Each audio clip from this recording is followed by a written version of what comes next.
Enosh kechatzir yamav katzitza sadeh, ken yatzitz ki ruach avrabo ve'enenu lo yakirenu od mekomo, v'chesed Adonai me'olam ve'adolam al yire'av, v'tzidkato livnei vanim.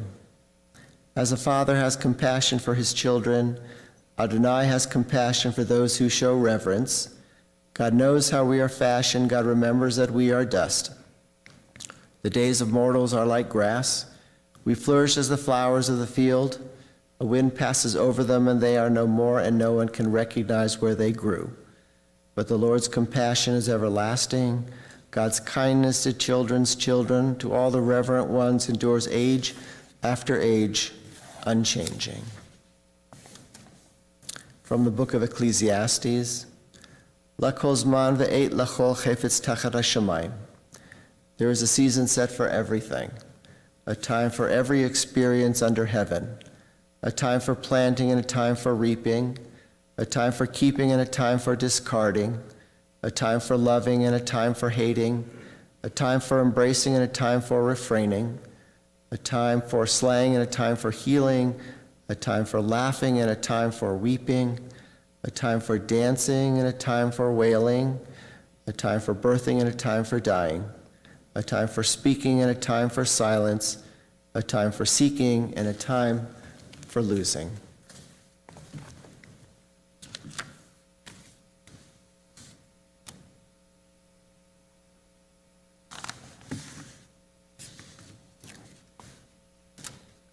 The proverb reads, "A woman of valor who can find?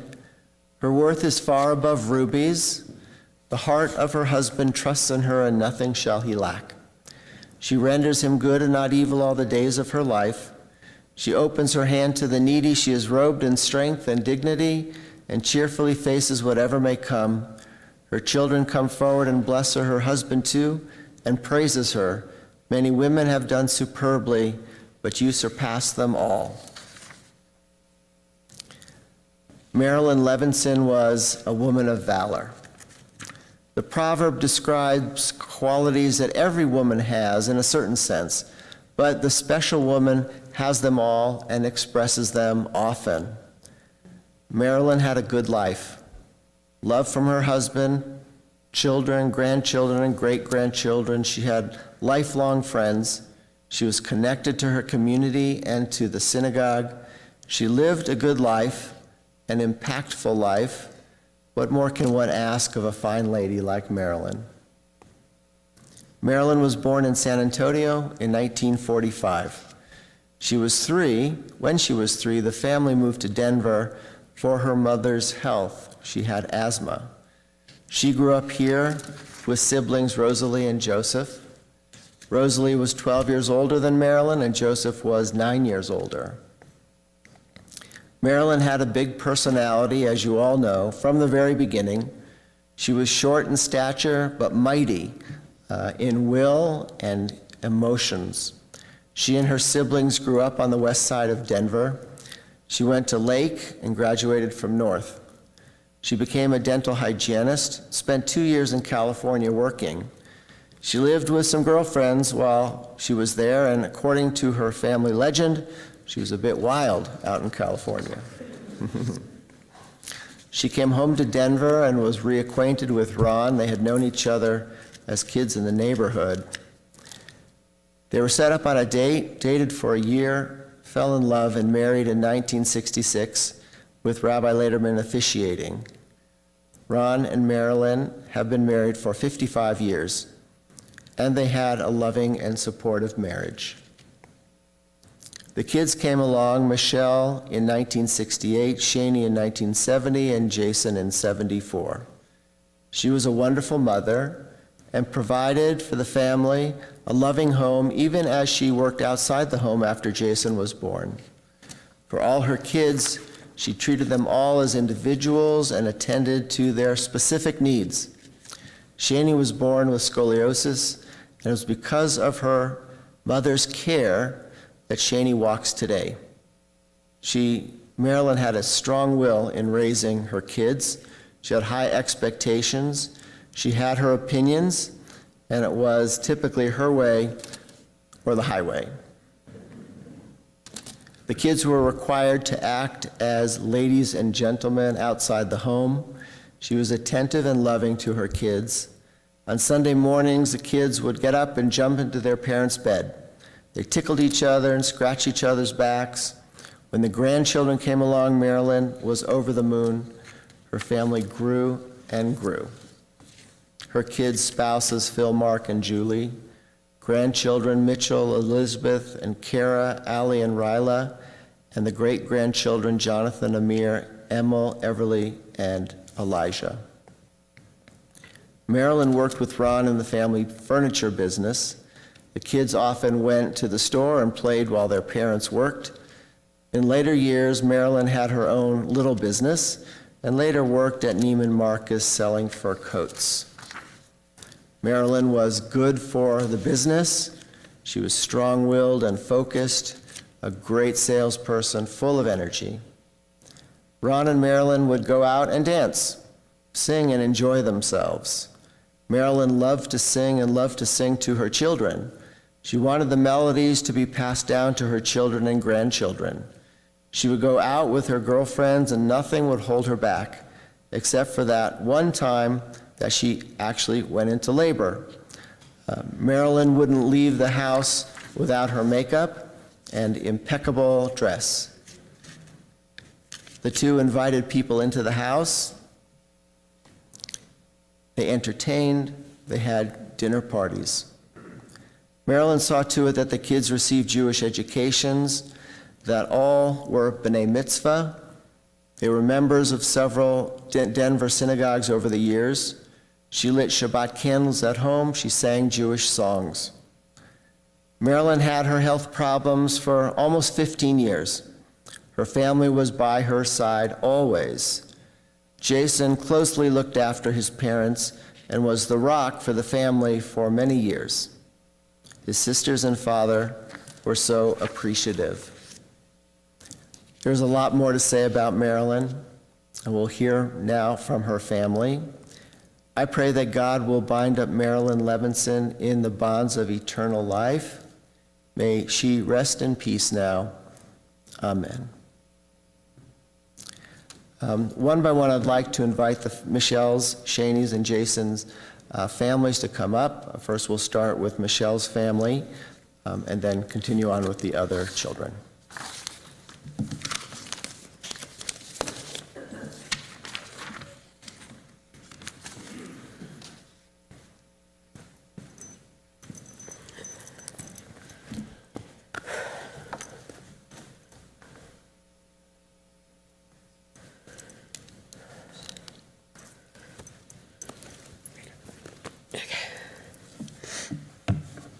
Thank you, everyone, for coming. First, I would like to thank Doug, the automated robocaller from Amazon, who called me at 6:27 this morning and woke me up. So I didn't have to worry about an alarm. My whole life, people have said to me, "Wow, you look just like your mom." Here's a great story to prove that.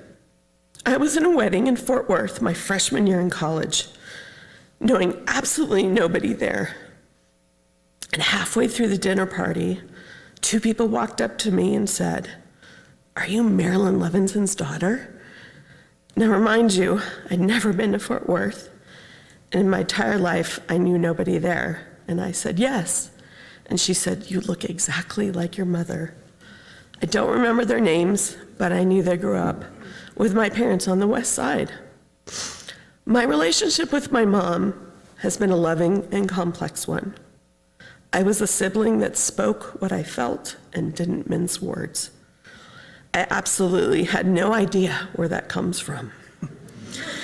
As I grew up and moved away to college in Texas, I eventually ended up living there. It was then that I realized how important family is being away from home. After I met Phil, and we got married, and we had our son Mitchell, I decided then and there, we need to bring him to Denver to see his family, especially his grandparents, as much as humanly possible. Until elementary school, we would make this pilgrimage 3 and 4 times a year. Sometimes 3 or 4 times a year. I wanted him to know his grandparents and cousins and aunts and uncles. I grew up with so much family around me, and it makes me joyful to think back on all those family get-togethers that we used to have, and the reunions, and the weddings, and the bar and bat mitzvahs, and the funerals. Family is so important. And it's not until you have a huge loss like this, you realize they are more important than you ever thought humanly possible. My mom was little and mighty, and I called her a little Napoleon. She was passionate and loving and insistent and stubborn and dramatic and had to have things her way. We all knew eventually we would lose picking the restaurant or the trip or the location or where we would go to dinner to keep her happy. With all that stubbornness also came fierce love and dedication to her family. I can't imagine not being able to call her and tell her about accomplishments that Mitchell's done. Like we just ordered his graduation announcements, or that Mitchell has found the one, or that he doesn't get to go, or she doesn't get to go to his wedding, or any major family things that all seem so inconceivable, more than I can probably process right now. I know my cousins have told me the steps that I'm going to go through will be waves, and to overcome them. Many at first, then the holidays, then birthdays and anniversaries, and so on. So we will take one step in front of the other with my family and my friends' help. I want to thank several people for their support. First, my boys. My mom loved my husband maybe a little bit more than me. My son is the only boy, first cousin on both sides of our families. His Nana loved him so much. No words can describe that love. The next person is the rock of the family, my little brother Jason.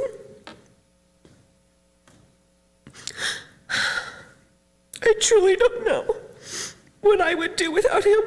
He's our glue. Next, my sister Shani. She is the spirit of the family and keeps us connected to ourselves and each other. Lastly, my dad. I know you just lost the love of your life, and I'm so sorry. We just need to remember that you were able to spend quality time with her up until her very last day. 55 years of blessings. We will always be here for you no matter what, Dad. I love you, and Mom will always love you too.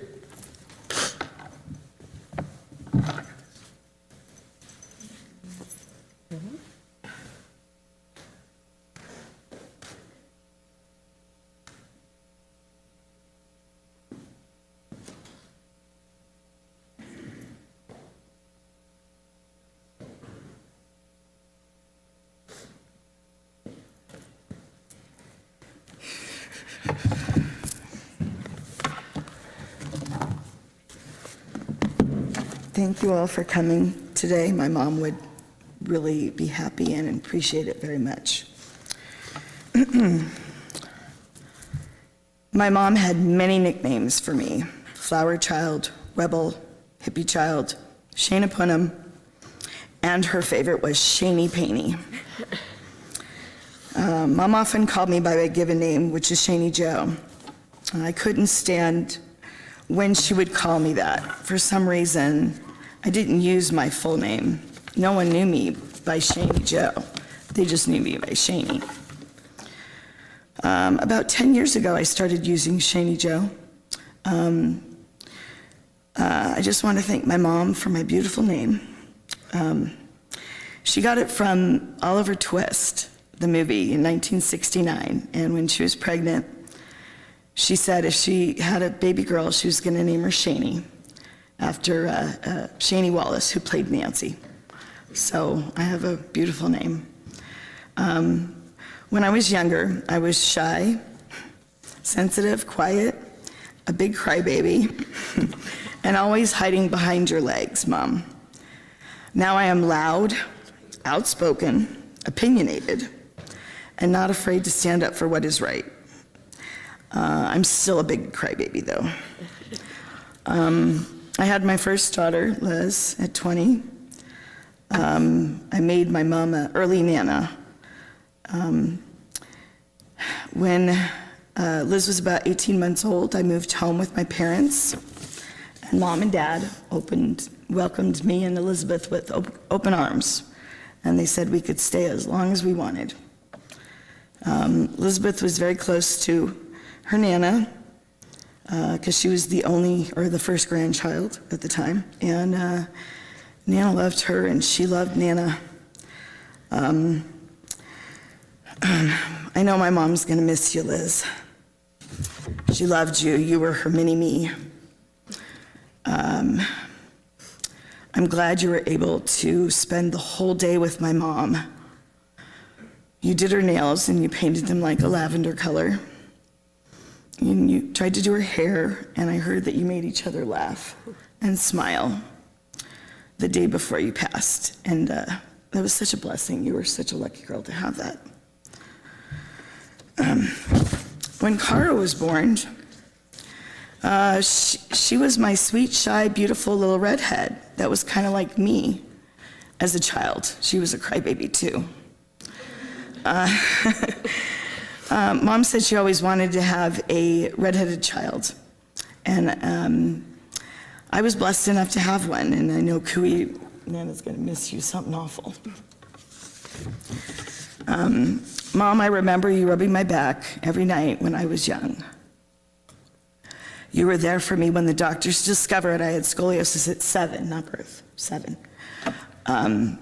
She took me to every doctor's appointment. And when they casted me for my brace, and they were pushing and pulling on my back to try and straighten my spine as the cast dried, she was right there by my side. And she never left my side with those kind of doctor's appointments, and I now appreciate that.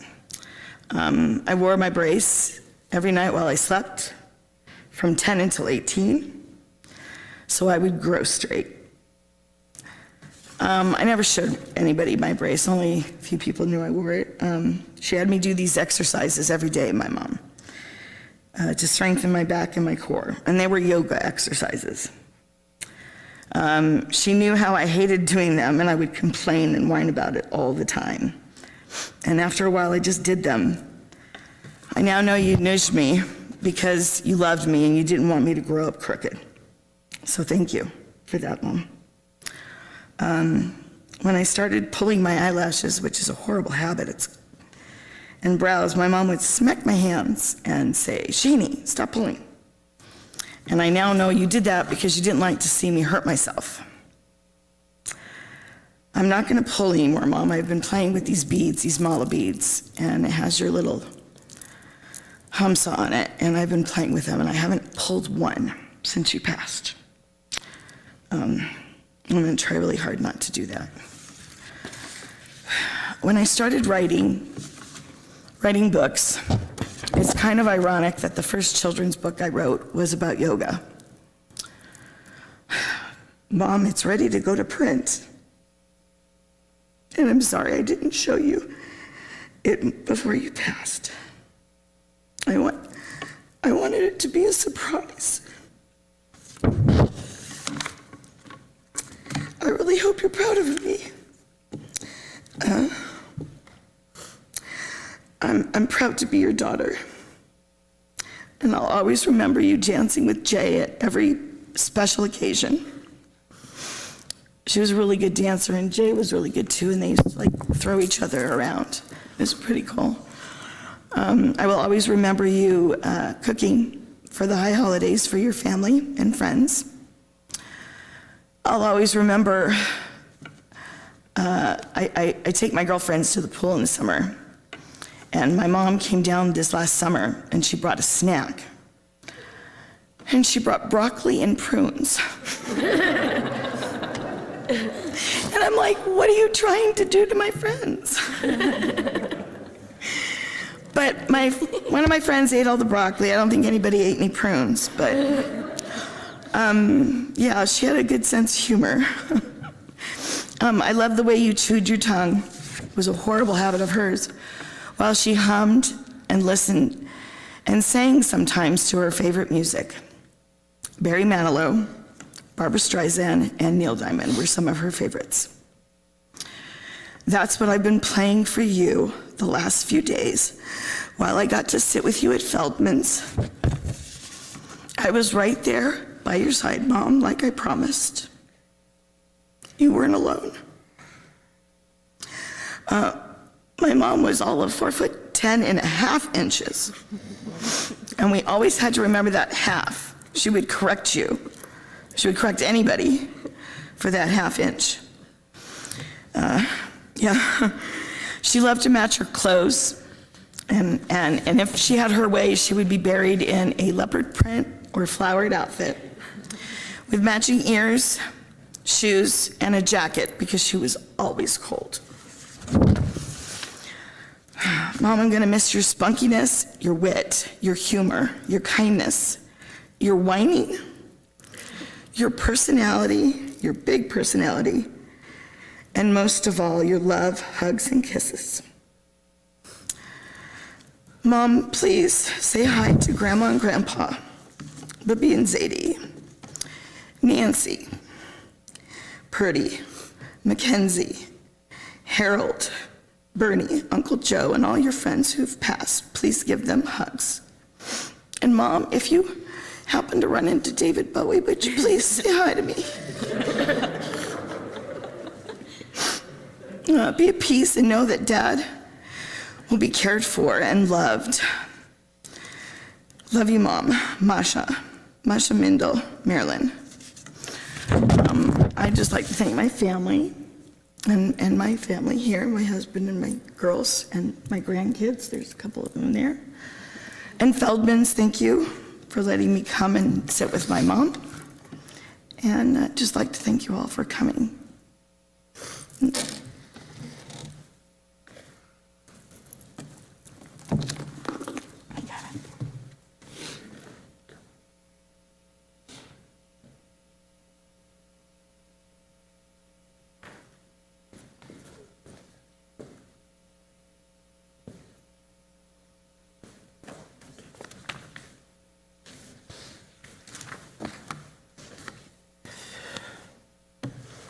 Short.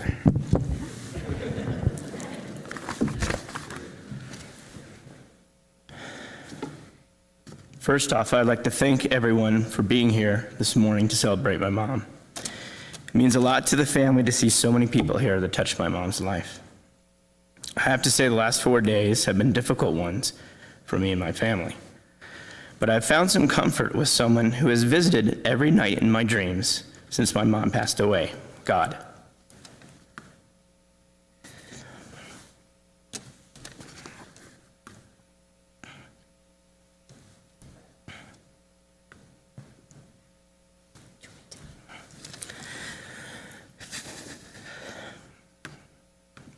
God and I had some incredible talks over the last 4 nights. And on the last night, God understood my mom. So let me tell you how we got there. On Thursday night, God told me that they welcomed my mom to heaven. She's a sweet lady with a wonderful smile. I told God, she is, but hold on tight because you ain't seen nothing yet. God chuckled and said, I will talk to you soon. I replied, I am sure we'll be talking real soon. Sure enough, an hour later, God spoke to me and said, she's doing good right now, and I'm enjoying her lullabies that she loves to sing. I remember as a kid, her singing to me, I play horsey down the street, hello, hello, hello, sir, and on top of spaghetti. I told God that my mom loves singing lullabies to all the grandkids and great-grandkids, just like her mother Goldie used to do. I think we still have a cassette tape of my mom singing all those songs. God mentioned that she had been pruning all the plants and flowers in the garden area. I remember how she spent hours and hours at all the houses we grew up tending to the garden.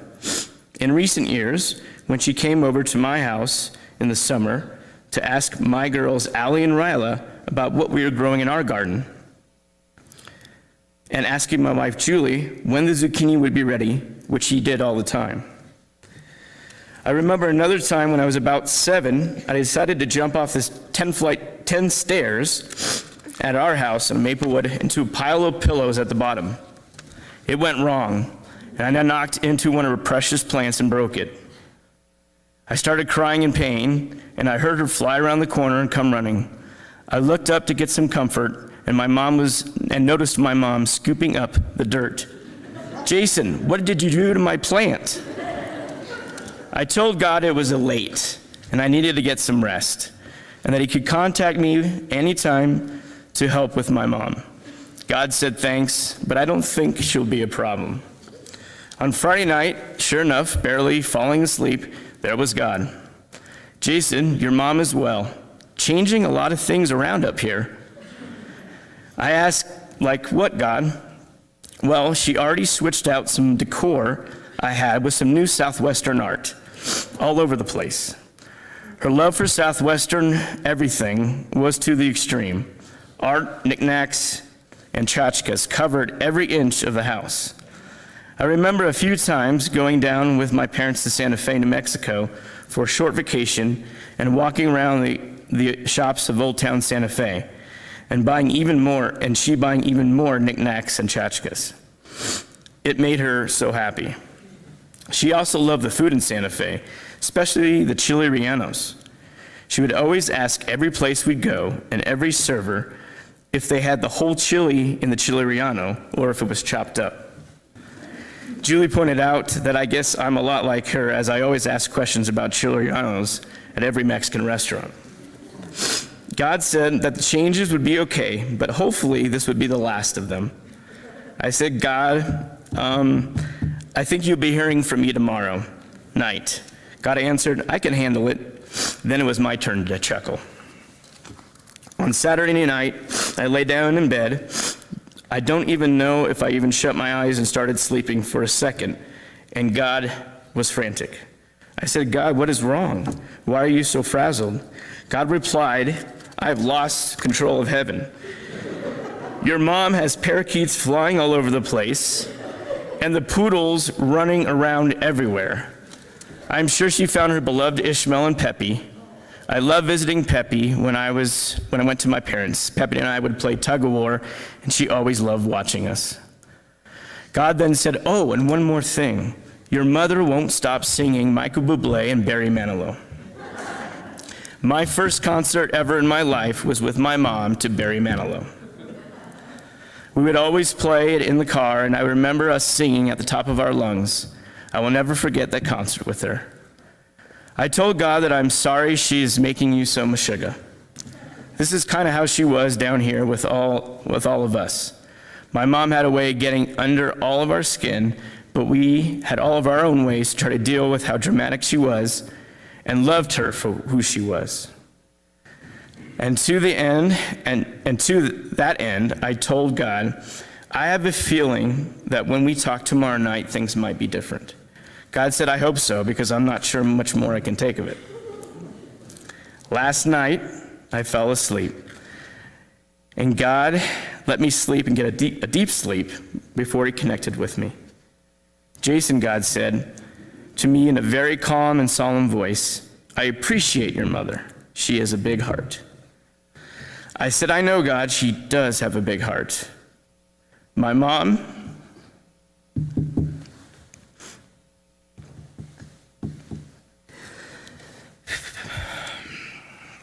loved my father dearly. They had their challenges through the years, but being married for 55 years and knowing her since she was 7 years old, working in several businesses together and raising 3 kids, I think they did a pretty darn good job. It brought me peace to watch my parents the last few months hold hands all the time and made me realize how strong their love was. She loved my sisters and I and wanted the best for us. She had a funny way of showing it at times, but we knew deep down she wanted me to succeed in life. How happy she was when I met a nice Jewish girl in Julie. As early as our wedding day, she told everyone how much she couldn't wait for grandkids. Her grandkids and great-grandkids were her everything. She loved them and wanted so much to be Nana. My mom loved playing. My mom loved playing in the backyard with Allie and Ryla. Just a year ago, she climbed up on our 2-story playset clubhouse just to be silly. We were holding our breath, not knowing if she was going to get down, and thinking we could win $100,000 on America's Funniest Home Videos. In the hospital every day, she would always ask how my girls were doing, how did soccer go, and did they score any goals. She loved them dearly. She loved all her family, and she loved all her friends.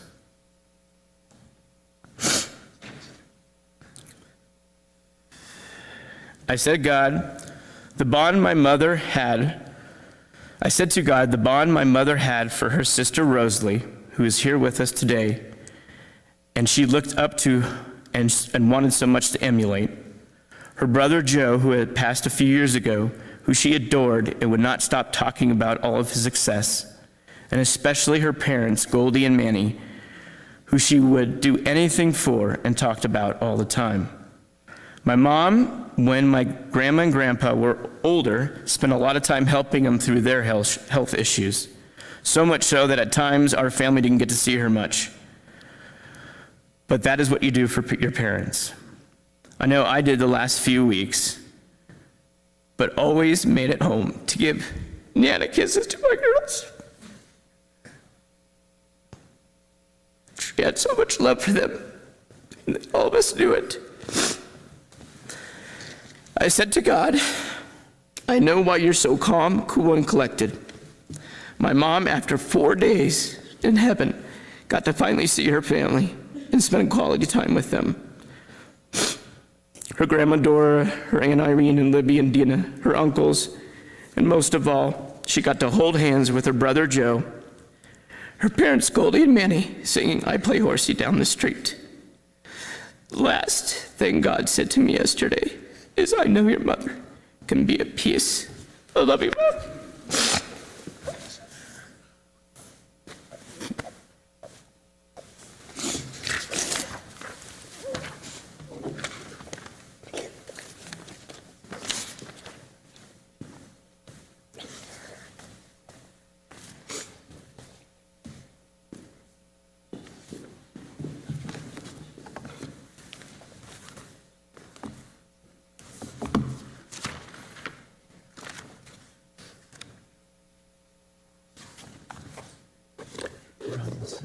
Okay, Ron, you wanted to say a few words as well? Okay.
Take your mask. You can take your mask off, Dad. This way.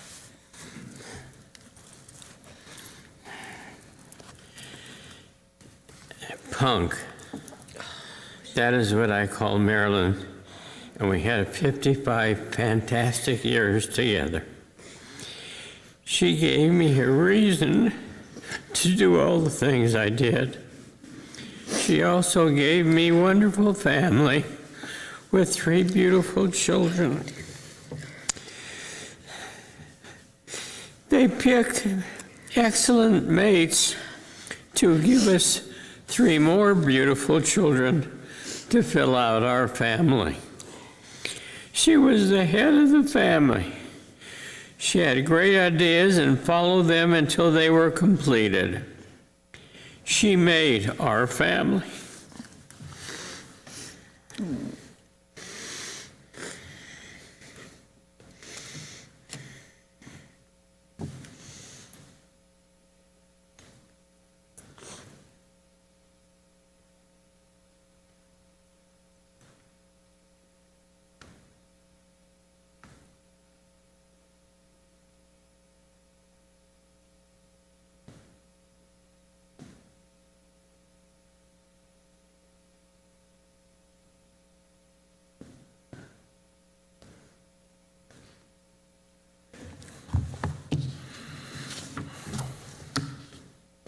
Would like to announce that the family will be receiving visitors at Jason and Julie's home, 10936 East Berry Avenue. You have that address in your guide. We will be welcoming visitors from 4 to 7 p.m. That's today and tomorrow. And on both of those afternoons, we'll be having services at 5 p.m.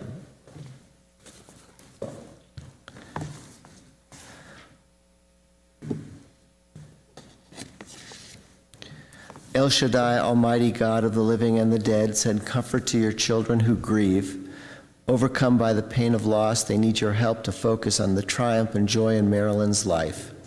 Help them to meet grief with courage, to face sorrow undaunted. Help them to treasure what is now theirs because Marilyn lived in this world. Should despair threaten or faith falter, sustain us all, Adonai, for you are our refuge and strength, our ever-present help in troubled times, and let us say, Amen. Before the memorial prayer, I'd just like to ask you all, when you go to the Shiva house, please do bring your masks and wear them. It's a smaller space. I'll be right next to each other, so it's very important for you to bring your masks. Please rise now for the memorial prayer.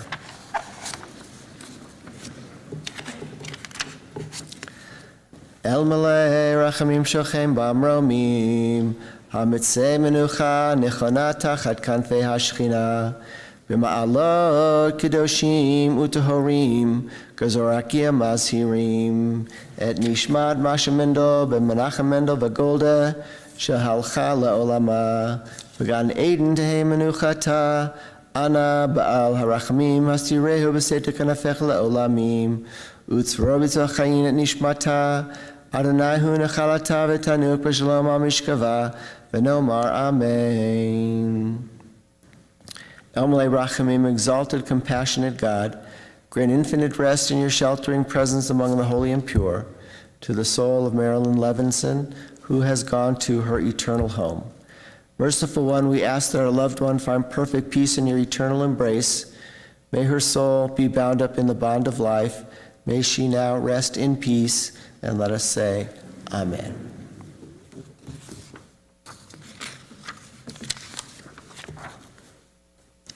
Ladies and gentlemen, that does conclude our service here at the Hebrew Educational Alliance. We'll have burial at Rose Hill Cemetery, which was once private, but now would the family like to invite anybody who wishes to attend to join us at the cemetery for interment. If you are going to go to the cemetery, we are not going to have an escorted procession today, so we'll ask you to return to your cars as quickly as possible and start making your way to the cemetery. You are welcome to follow the hearse and the family cars. However, if you do, you have to obey all traffic laws, just like we're going to but if we actually get through a light, you do have to stop at the light. We will ask everyone to please remain in your places as we escort the family and the casket out.